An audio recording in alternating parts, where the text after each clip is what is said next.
Hello dear student, तो सबको welcome है। यहाँ पे जितने भी सेकेंड ईयर के स्टूडेंट हैं, तो ऐसे तो मैं ये सेकेंड ईयर 21 से 22 का जो प्लेलिस्ट है, कंप्लीट जो प्लेलिस्ट था पहले, तो ये वीडियो से मैं करा चुका हूँ, वहाँ पे लेक्चर दे चुका हूँ। बट हम लोग एग्जाम टारगेट के पॉइंट ऑफ व्यू से जो है डेली के डेली वीडियो ला रहे हैं।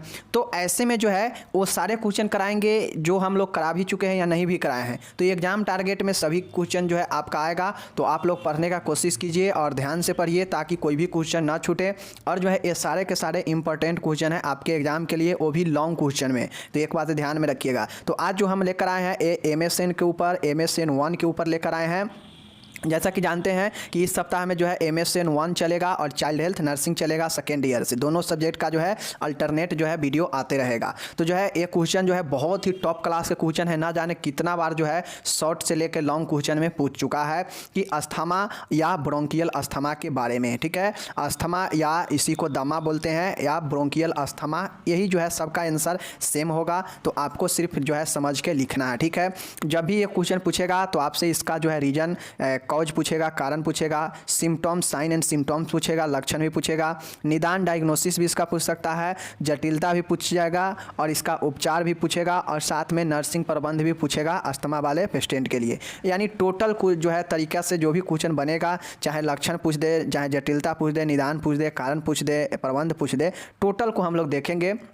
बस सिंगल एक क्वेश्चन करने वाला है क्योंकि ये क्वेश्चन बड़ा है, तो इसको समझना चाहिए आप लोग को। और बहुत ही हाईलाइटेड भी क्वेश्चन है, वेरी इंपॉर्टेंट क्वेश्चन है। ठीक है, चलिए हम लोग देखते हैं। किसी भी स्टेट से कोई दिक्कत नहीं है, आप लोग बस पढ़िए, देखिए, समझिए। देखिए, अस्थमा या bronchial asthma, explain symptoms, diagnosis, complication and treatment of asthma, describe nursing management of asthma. ठीक है, समझ गए क्वेश्चन को। चलिए अब हम लोग यहाँ पे देखते हैं कि अस्थमा या दमा होता क्या है। ठीक है, देखिए, अस्थमा श्वास नली का एक ऐसा रोग है जिसमें सांस नली की पेशियां है सिकुड़ जाती है, मतलब स्पैम जो हो जाता है और अधिक मात्रा में बलगम निर्माण होता है। देखिए, श्वास नली का यह रोग है। अस्थमा क्या है? एक रिस्पायरेशन सिस्टम का रिस्पायरेशन जो है इफेक्ट होता है। श्वास नली जो है यहाँ पे जो है इफेक्ट होता है। जो श्वास हम लोग लेते हैं, ट्रेकिया जो है वो इफेक्ट होता है। और ये अस्थमा होता है तो जब इसमें सांस जो है नली जो है रोग होता है, श्वास नली का रोग है जिसमें जो सांस नली होता है यह सिकुड़ जाता है। इसमें क्या होता है? श्रिंक हो जाता है, सिकुड़ जाता है, पेशियां जो है सिकुड़ जाता है और अधिक मात्रा में इसमें जो है म्यूकस यानी बलगम जो है निर्माण हो जाता है। फिगर के माध्यम से हम समझेंगे भी कि कैसे इसमें बलगम भर जाता है, कैसे श्वास नली का रोग है और कैसे बलगम भरने से जो है ये सिकुड़ने से इसमें बलगम जो है भर जाता है। इसके कारण श्वसन मार्ग जो है संकरा यानी अवरुद्ध हो जाता है, जिसके कारण जो श्वसन मार्ग होता है यह अवरुद्ध हो जाता है, मतलब इसमें श्वसन में रुकावट हो जाता है और रोगी को सांस लेने में परेशानी होने लगता है और इसे ही जो है ब्रोंकियल अस्थमा कहते हैं। समझ गए कि अस्थमा क्या है? तो अस्थमा सिंपल पूछेगा कि अस्थमा या ब्रोंकियल अस्थमा, दोनों को समझाने का एक ही तरीका है।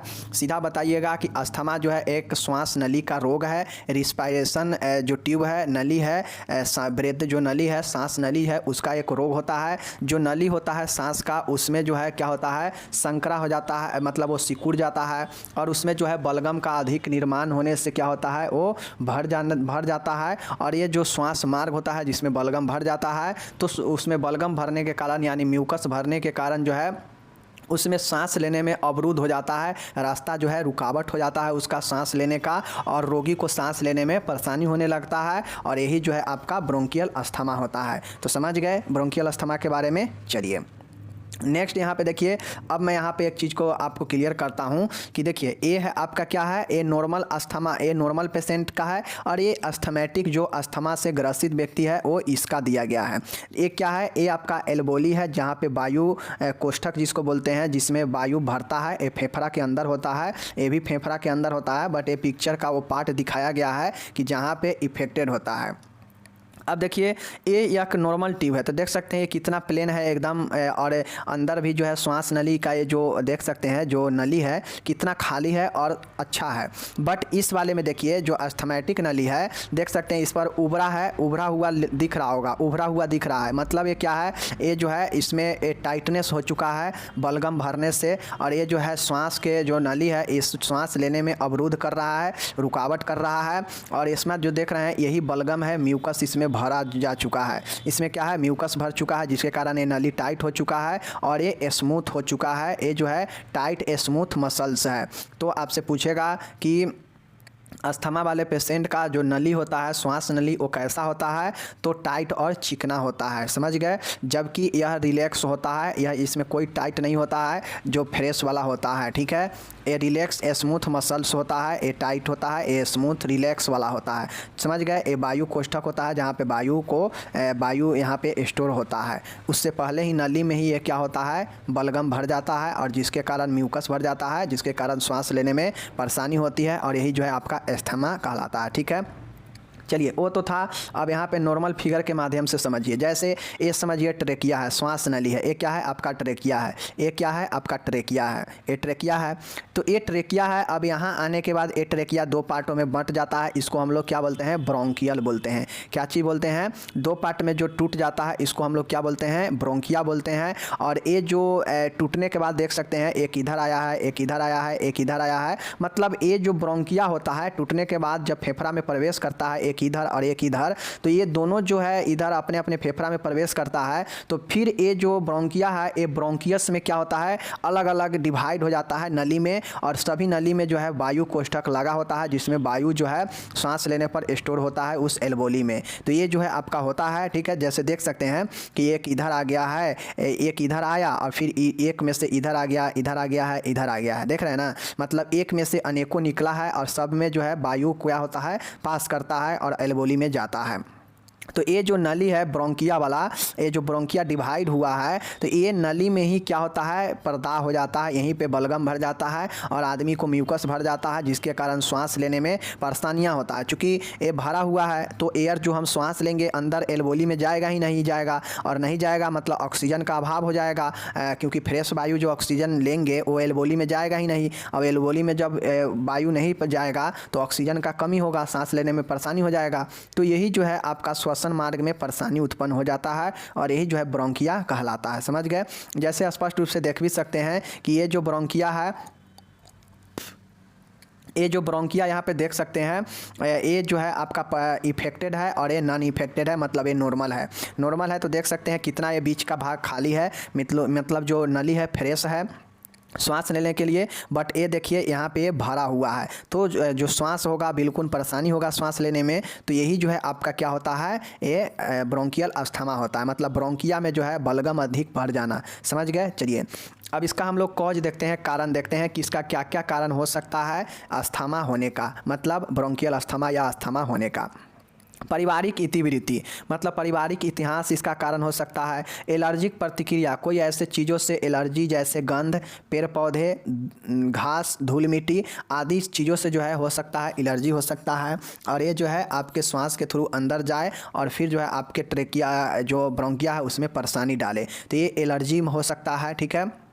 नेक्स्ट है आपका वायु प्रदूषण, एयर पोल्यूशन। अगर बहुत अधिक गंदे वायु एरिया में रहते हैं, कल कारखाने के एरिया में रहते हैं, तो श्वास लेते और उसका जो डस्ट होगा, जो गंदे वायु है उसका कण जो है आपके श्वास के थ्रू नली में जाएगा और वो ब्रोंकिया जहाँ पे है वहाँ पे जाके धीरे धीरे यह म्यूकस के रूप में आपके ब्रोंकिया को क्या करेगा, फिल कर देगा और उसमें जो है वो क्या होगा, म्यूकस के रूप में जो है उसमें जम जाएगा और फिर जो है श्वास लेने में परेशानी हो जाएगा, और यही जो है ब्रोंकियल अस्थमा होता है।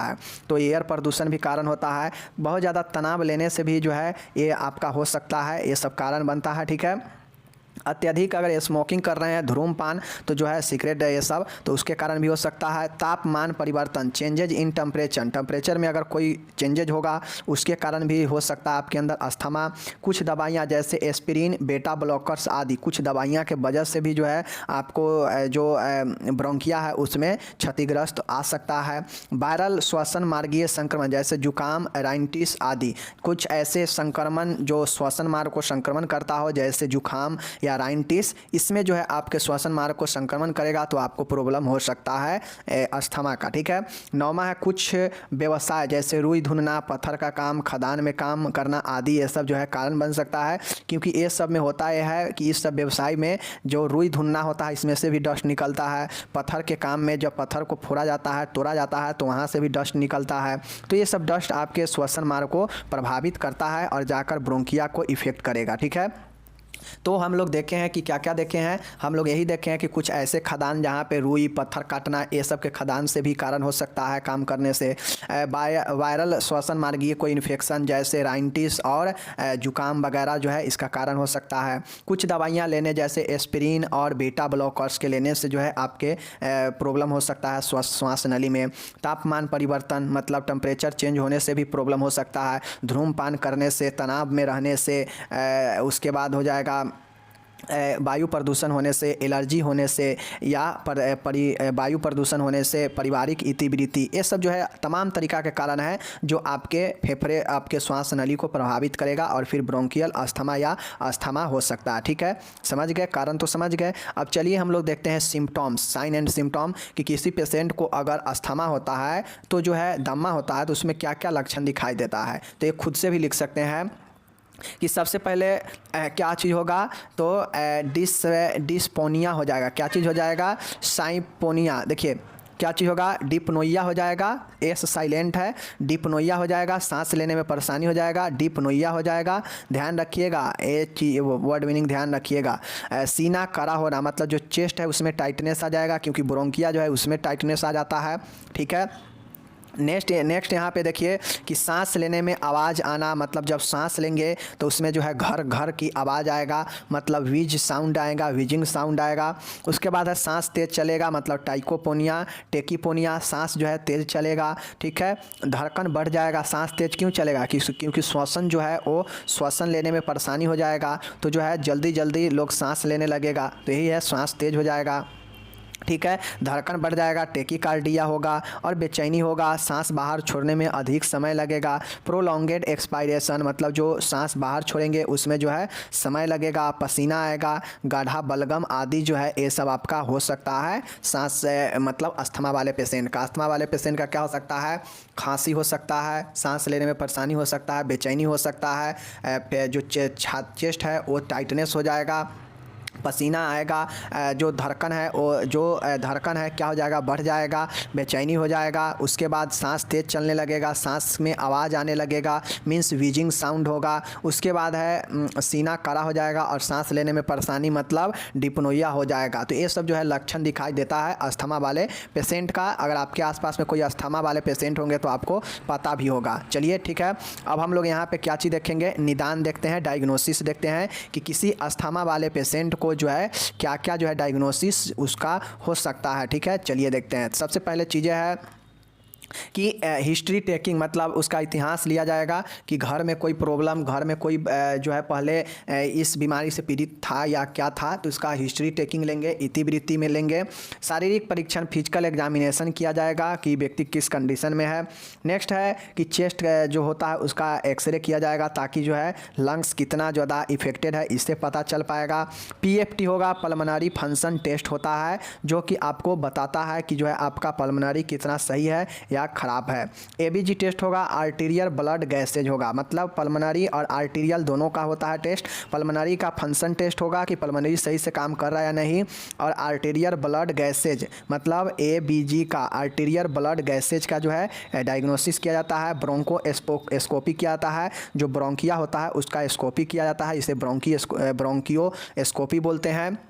सीबीसी होता है, कंप्लीट ब्लड काउंट होता है। उसके बाद त्वचा का हाइपर सेंसिटिव टेस्ट होता है, स्किन हाइपर सेंसिटिव टेस्ट होता है। तो ये जो है आपका 8 जो है आप लोग यहाँ पे देखें हैं, क्या क्या देखे हैं। देखिए सबसे पहले जान लीजिए एबीजी होगा, एबीजी कहा जाए तो आर्टीरियल ब्लड गैसेज होगा, ब्रोंकियोस्कोपी होगा, सीबीसी होगा, ब्लड इन्वेस्टिगेशन होगा, उसके बाद होगा पल्मोनरी फंक्शन टेस्ट होगा, पीएफटी होगा। उसके बाद जो है आपका क्या चीज़ होगा? चेस्ट का एक्सरे होगा, एक्सरे फिजिकल एग्जामिनेशन होगा और हिस्ट्री कलेक्शन होगा। ये सब जो है डायग्नोसिस याद रखिएगा। ये 3 डायग्नोसिस इंपॉर्टेंट है, ब्रोंकियोस्कोपी, एबीजी आर्टीरियल ब्लड गैसेज और पीएफटी पल्मोनरी फंक्शन टेस्ट। ये सब जो टेस्ट है एक ब्रोंकियल वाले पेशेंट को किया जाता है, और नॉर्मल में तो सीबीसी काउंट और हिस्ट्री कलेक्शन और उस चेस्ट एक्सरे और शारीरिक परीक्षण ये सब तो नॉर्मल है। ठीक है, और आत्मा है कि त्वचा का हाइपर सेंसिटिविटी टेस्ट किया जाता है। ठीक है, चलिए अब हम लोग यहाँ पे देखेंगे जटिलता इसका देखेंगे, कॉम्प्लिकेशन देखेंगे कि किसी पेशेंट को अगर अस्थमा होता है तो उसमें कौन कौन से जो है और ज़्यादा समस्या देखने को मिल सकता है। मीन्स जटिलता कि अस्थमा होने के बाद और जो है कौन सी जटिलता और कौन सी जो कॉम्प्लिकेशन है देखने को मिलेगा आगे अगर जो है ट्रीटमेंट उसका नहीं हो पाता है तो देखिए, एक है खून में ओ की कमी, मतलब हाइपोक्सीमिया हो जाएगा, हाइपोएक्सीमिया हो जाएगा, हाइपोक्सेमिया हो जाएगा, हाइपोएक्सेमिया हो जाएगा, मतलब खून में ऑक्सीजन की कमी हो जाएगा, क्योंकि जो हम श्वास लेंगे, श्वास हमें जो है अच्छा से नहीं ले पाएंगे, सांस तेज चलने लगेगा श्वास नहीं लेने के कारण, और जो श्वास छोड़ेंगे उसमें भी समय लगेगा, मतलब वो पूर्ण तरीक़ा से जो मेरा श्वास नली है वो प्रभावित हो जाएगा। क्यों प्रभावित होगा? बलगम भर चुका है उसमें, तो जो है वो क्या होता है, संकरा हो जाता है, मतलब जो है वो सिकुड़ जाता है, और जो है वो क्या होता है, उसका आकार जो है सिकुड़ने से जो होता है वो उभार आ जाता है उसमें, जो कि चित्र में आप लोग ऊपर देखे भी है। तो जब वो भर जाएगा तो उसमें एयर सही से नहीं आ पाएगा, और हवा जो नहीं आ पाएगा तो उसमें ऑक्सीजन नहीं मिल पाएगा हमको, तो जो और वही ऑक्सीजन तो जो होता है कि ब्लड में जाता है, तो ब्लड का कमी हो जाएगा, खून में ऑक्सीजन का कमी हो जाएगा। अम्लता मतलब एसिडोसिस हो जाएगा, अम्लता हो सकता है पेशेंट में, एसिडोसिस हो सकता है। उसके बाद जो है जटिलता में होगा कि समवातन कम होना, मतलब रिस्पायरेटरी फेलुअर, मतलब जो रिस्पायरेशन है वो फेल हो सकता है इसके जटिलता में। और राइट साइड हार्ट फेलुअर, और अगर ज़्यादा दिन तक अगर किसी को अस्थमा है तो उसका हार्ट भी फेलुअर कर सकता है, राइट साइड का जो हार्ट फेलुअर हो सकता है।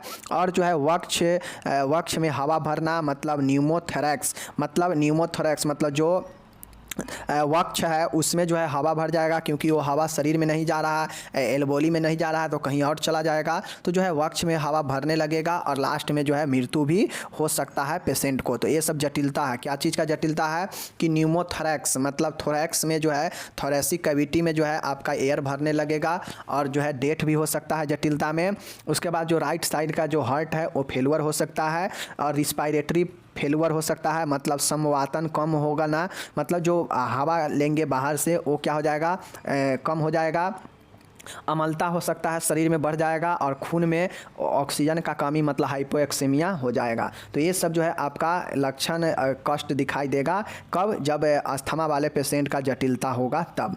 अब इसका उपचार क्या क्या होगा, ट्रीटमेंट, चलिए हम लोग देखते हैं इसका उपचार। ठीक है, देखिए अस्थमा वाले पेशेंट को संक्रमण के उपचार हेतु एंटीबायोटिक्स ड्रग देते हैं, जैसे एमिकासिन और जेंटामाइसिन। अगर हम लोग ऊपर में पढ़े हैं कि कारण में जो है कोई वायरल इन्फेक्शन, श्वसन मार्ग वाला इन्फेक्शन अगर किसी को हो जाएगा तो इन्फेक्शन को मारने के लिए तो एंटीबायोटिक ही काम में ना आता है। तो इसी इन्फेक्शन से अगर हुआ है तो इन्फेक्शन को बचाने के लिए जो है एंटीबायोटिक दवाइयाँ दिया जाता है, और वो एंटीबायोटिक जो दवाई होता है वो होता है आपका एमिकामाइसिन और जेंटामाइसिन, जो कि यहाँ पे लिखा गया है। ठीक है, ये आपका संक्रमण के उपचार के लिए है। ठीक है, दूसरा है नेबुलाइजेशन देने हेतु दवाइयाँ, जैसे अस्थालिन। अब नेबुलाइजिंग जो होता है, देखते होइएगा, जो पेशेंट को घरघरी बहुत ज़्यादा कफ रहता है, बहुत ज़्यादा उसको बलगम है और उसको अस्थमा है, तो उसको जो है जब भी ज़्यादा सांस फूलने लगता है, बेचैनी होने लगता है, तो उसको जो है नेबुलाइजर दिया जाता है, उसमें एक गोली रखकर और उसको जो है खींचने के लिए बोला जाता है। वह एक छोटा सा मशीन टाइप का होता है,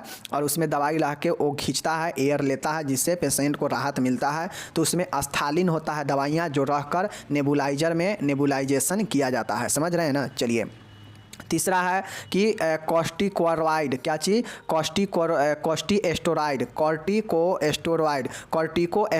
देखिए कॉर्टिकोस्टेरॉइड जैसे क्या चीज़, हाइड्रोकॉर्टिसोन और पेरिडोनिसोलेन। देखिए कॉर्टिकोस्टेरॉइड दवाइयाँ दिया जाता है, कॉर्टिकोस्टेरॉइड दवाइयाँ दिया जाता है। कॉर्टिकोस्टेरॉइड दवाइयाँ कौन कौन सी है, तो हाइड्रोकॉर्टिसोन है और पेरिडोनिसोलेन है। ठीक है, पेरिडोनिसोलेन और हाइड्रोकॉर्टिसोन, जो ये होता है कॉर्टिकोस्टेरॉइड्स दवाई होता है, कॉर्टिकोस्टेरॉइड्स दवाई होता है। कौन सा, हाइड्रोकॉर्टिसोन और पेरिडोनिसोलेन। ठीक है, याद हो गया, पेरिडोनिसोलेन और हाइड्रोकॉर्टिसोन, याद रखिएगा, दोनों नाम एक कॉर्टिकोस्टेरॉइड दवाएं हैं। समझ गए?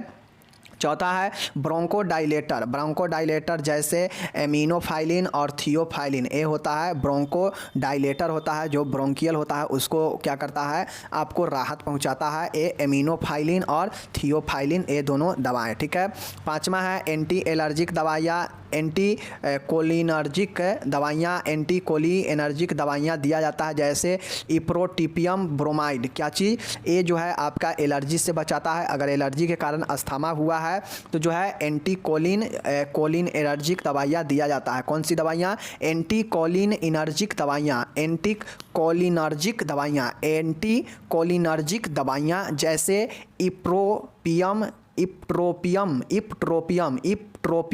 ब्रोमाइड दिया जाता है। ये कौन सी दवाई है? एंटी कोलिनर्जिक दवाइयाँ हैं। कौन सा? इप्ट्रोपियम ब्रोमाइड। ठीक है। छठा है नम ओ थेरेपी भी दी जाती है। नम ओ थी, अगर किसी को सांस में ज़्यादा समस्या होने लगता है तो उसको जो है नम सॉफ्ट ओ थेरेपी ऑक्सीजन भी दिया जाता है। तो देखिए, चलिए एक बार इसको और देखते हैं यहाँ पे कौन कौन सी दवाइयाँ दिया जाएगा उपचार में। सबसे पहला है संक्रमण के लिए, संक्रमण की दवाइयाँ एंटीबायोटिक ड्रग्स दिया जाएगा जो एमिकासिन और जेंटामाइसिन होगा। ठीक है, ये संक्रमण के लिए है। दूसरा नेबुलाइजेशन, जो नेबुलाइजर में रख के और खींचने के लिए, सक्सिन करने के लिए जो है बोला जाता है, वो स्थालीन होता है, जो नेबुलाइजर में रख के नेबुलाइजेशन दिया जाता है। ठीक है। तीसरा है कॉर्टिकोस्टेरॉइड दवाई। कौन सी होता है? कॉर्टिकोस्टेरॉइड दवाइयाँ कौन सा दिया जाएगा? देखिए, एक अस्थमा वाले पेशेंट को ब्रोंकोडाइलेटर दिया जा सकता है, कॉर्टिकोस्टेरॉइड दिया जा सकता है, नेबुलाइजेशन दिया जा सकता है, एंटीकोलिनर्जिक दवाइयाँ दिया जा सकता है। आपको सबसे पहले ये ध्यान में रखना पड़ेगा कि अस्थमा वाले पेशेंट को कौन कौन सी दवाइयाँ, तो एंटीबायोटिका, कोलिनर्जिक दवाइयाँ, कॉर्टिकोस्टेरॉइड दवाइयाँ और ब्रोंकोडाइलेटर दवाइयाँ। ये चार दवाइयाँ, चार तरह की दवाइयाँ याद रखना पड़ेगा। ठीक है। अगर मान के दवाई के भी नाम अगर नहीं याद रखते हैं, अगर सीधा आप लिख देंगे एंटीकोलिनर्जिक दवाइयाँ, ब्रोंकोडाइलेटर दवाइयाँ, कॉर्टिकोस्टेरॉइड दवाइयाँ और ऊपर में क्या था, एंटीबायोटिक दवाइयाँ, तो जो क्या होगा, कॉर्टिकोस्टेरॉइड और नेबुलाइजेशन, तो इससे क्या होगा, फिर भी आपको नंबर मिल जाएगा। बट अगर मान के पूछ देगा कि भाई बताइए कि ब्रोंकोडाइलेटर दवाइयाँ और कॉर्टिकोस्टेरॉइड दवाइयाँ का दो उदाहरण बताइए, तो उसके लिए अगर ये क्वेश्चन चेंज कर देगा तो आप दवाइयाँ के नाम याद रखेंगे तब ना लिख पाएंगे, क्योंकि दवाई के भी नाम पूछ देता है कि एंटीबायोटिक दवाइयाँ का 2 उदाहरण दीजिए, 2 जो है एंटी एलर्जिक दवाइयाँ का नाम दीजिए, 2 दवाइयाँ जो है कॉर्टिकोस्टेरॉइड का बताइए, तो ये सब याद रहेगा तब ना। तो कॉर्टिकोस्टेरॉइड दवाइयाँ कौन सा है? हाइड्रोकॉर्टिसोन और पेरिडोनिसोलिन। ठीक है, पेरिडोनिसोलोन और हाइड्रोकॉर्टिसोन याद रखिएगा। जब भी पूछेगा कि कॉर्टिकोस्टेरॉइड दवाइयाँ कौन सा है, तो हाइड्रोकॉर्टिसोन और प्रेडनिसोलोन याद रखिएगा दोनों। ब्रोंकोडाइलेटर कौन सा है? एमिनोफाइलिन और थियोफाइलिन। ठीक है, फाइलिन जो है अस्थमा के लिए ही दिया जाता है, ये बातें ध्यान में रखिएगा। कौन सा? एमिनोफाइलिन और थियोफाइलिन। ठीक है। एंटीकोलिनर्जिक दवाइयाँ कौन सी है? एंटीकोलिनर्जिक दवाइयाँ कौन सी है? तो एंटीकोलिनर्जिक जो दवाइयाँ हैं वो एप्ट्रोपियम ब्रोमाइड है। कौन सा? इप्ट्रोपियम ब्रोमाइड है। इप्ट्रोपियम ब्रोमाइड है, ये एंटीकोलिनर्जिक दवाइयाँ हैं और नॉम O2 दिया जाता है। ये उपचार हो गया। ठीक है। चलिए अब हम लोग नर्सिंग प्रबंध देखते हैं कि नर्स जो है एक पेशेंट जो अस्थमा वाले होंगे उनको क्या क्या चीज़ें जो है करेगी। ठीक है, अपने तरीक़ा से। चलिए, और इसको जो है आप लोग खुद से भी लिख सकते हैं कि एक अस्थमा वाले पेशेंट को जो अस्थमा से इफेक्टेड है, नर्स क्या क्या चीज़ का जो है ख्याल रखेगी, क्या क्या चीज़ का ख्याल रखेगी। तो उसको जो है आरामदायक वातावरण देगी, ऑक्सीजन युक्त वातावरण में रखेगी। अगर उसको सांस से संबंधी प्रॉब्लम है तो उसको फाउलर या सेमी फाउलर स्थिति प्रदान करेगी। उसके बाद है पेशेंट को जो है नम O2 दिया जाएगा, मतलब ऑक्सीजन दिया जाएगा, इनहेलेशन देंगे, नेबुलाइजेशन देंगे, तो ये सब जो है पेशेंट को देंगे। तो वही लिखा गया है कि रोगी को शांत, आरामदायक, अच्छा संवातन युक्त वातावरण प्रदान करे जहाँ पे ऑक्सीजन बढ़िया आता हो। दूसरा है कि रोगी को फाउलर और सेमी फाउलर स्थिति प्रदान करे, ये सब नर्स का जिम्मेदारी है। तीसरा है कि चिकित्सक निर्देशानुसार रोगी को स्टीम मतलब भाप इनहेलेशन दे तथा सल्बूटामोल के साथ नेबुलाइज करे। मतलब जो डॉक्टर बताएंगे अपने निर्देश के अनुसार कि भाप का जो है उनको श्वसन कराए, भाप का जो है श्वसन कराए और सल्बूटामोल के साथ नेबुलाइज करे, तो ये चीज़ करेंगे। ठीक है। उसके बाद है कि रोगी को कृत्रिम ऑक्सीजन प्रदान करेंगे, जो ऑक्सीजन होता है। पाँचवा है रोगी को चिकित्सक अनुसार सभी दवाइयाँ सही समय पर दिया जाएगा। तो ये सब नर्स का काम होता है। कितना बार बताएं? बहुत बार बता चुके हैं। ठीक है। रोगी को ट्रेकियो ब्रोंकियल सक्सिन करे। अगर रोगी को बहुत ज़्यादा ब्रोंकिया में परेशानी है, अस्थमा है, तो उसको क्या करेंगे कि ट्रेकियो ब्रोंकियल सक्सिन करेंगे, मतलब चूसन करेंगे, जिससे ट्रेकिया जो है, श्वास नली जो है वो साफ होगा। 7वां है चेस्ट फिजियोथेरेपी दे, जैसे पॉस्टुरल ड्रेनेज द्वारा श्वसन मार्ग में जमा स्रावों को हटाए। अब चूँकि जो भी म्यूकस जमा होगा बलगम श्वास नली में, उसको हटाने के लिए पॉस्चुरियल ड्रेनेज देते हैं। कौन सा? पॉस्चुरल ड्रेनेज देते हैं, और इसी को जो है चेस्ट फिजियोथेरेपी बोलते हैं। किसको? पॉस्चुरियल ड्रेनेज को, ठीक है, जो श्वसन मार्ग को साफ करता है शराब से, ठीक है। चलिए 8वां है कि रोगी को कॉफिंग तथा डीप ब्रीदिंग एक्सरसाइज करने के लिए प्रेरित करें। ऐसा एक्सरसाइज करने के लिए प्रेरित करें कि मरीज को आसानी से जो है श्वास मिल सके और जो ब्रीदिंग जो नली है वो खुल सके। रोगी को बार बार बिस्तर पर स्थिति बदलने को कहे। क्यों? क्योंकि बिस्तर जो है क्या हो, ज़्यादा बिस्तरी घाव ना हो, इसलिए बार बार बिस्तर बदलने को कहे। रोगी को मनोवैज्ञानिक सहारा प्रदान करे, साइकोलॉजिकल हेल्प। अस्थमा के अटैक के दौरान रोगी को अकेला नहीं छोड़े। जिसको भी अगर अस्थमा अटैक करता है तो उसको अकेला नहीं छोड़ना चाहिए, ठीक है, समझ रहे हैं ना। चलिए नेक्स्ट है कि ऐसे पदार्थ जो रोगी को एलर्जिक प्रतिक्रिया उत्पन्न करते हैं उनसे दूर रखें, क्योंकि हम लोग ऊपर पढ़े हैं कि एलर्जिक के कारण भी जो है ये हो सकता है, धूल कण, पेड़ पौधे, मिट्टी, ये सब से जो है हो सकता है पेशेंट को अस्थमा। रोगी को धूम्रपान तथा शराब के सेवन से दूर रहने का सलाह दे, ये सब तो नॉर्मल है। उसके बाद है कि रोगी को पर्याप्त व्यक्तिगत स्वच्छता बनाए रखने का सलाह दे। रोगी को आरामदायक वातावरण और स्थिति प्रदान करे, जैसे फाउलर और सेमी फाउलर स्थिति। रोगी को O2 मास्क और नॉन O2 प्रदान की जानी चाहिए। रोगी को दवा एवं इनहेलर हमेशा साथ रखने का सलाह दे। जो इनहेलर होता है ना, देखते होइएगा, इनहेलर रखता है रोगी, उसमें दवाइयाँ रख के और उसको जो है अपना हमेशा जब भी प्रॉब्लम होता है तो उसको खींचता है, तो ये इनहेलर हमेशा साथ रखने का सलाह दे। पेशेंट कहीं भी जाए मास्क लगाकर, फेस मास्क लगा कर रहे, ताकि दूसरों को वो संक्रमण न फैले। यदि रोगी को मौसम बदलाव से परेशानी है, क्लाइमेट टेम्परेचर चेंज से, तो जो है सावधानी बरतने को कहें, क्योंकि ये भी कारण है, हम लोग ऊपर देखें कि टेम्परेचर चेंज से। नेक्स्ट है रोगी को पर्याप्त आराम और नींद लेने का सलाह दे, क्योंकि यहाँ पे जो है बेचैनी होता है, श्वसन मार्ग में समस्या है तो बेचैनी होता है, इसलिए पर्याप्त आराम लेने का, नींद लेने का सलाह दे। तो ये 20 पॉइंट है जो कि नर्स अपने तरीक़ा से मैनेजमेंट करेगी, तो जो है इसको आप लोग आसानी से लिख सकते थे, ठीक है।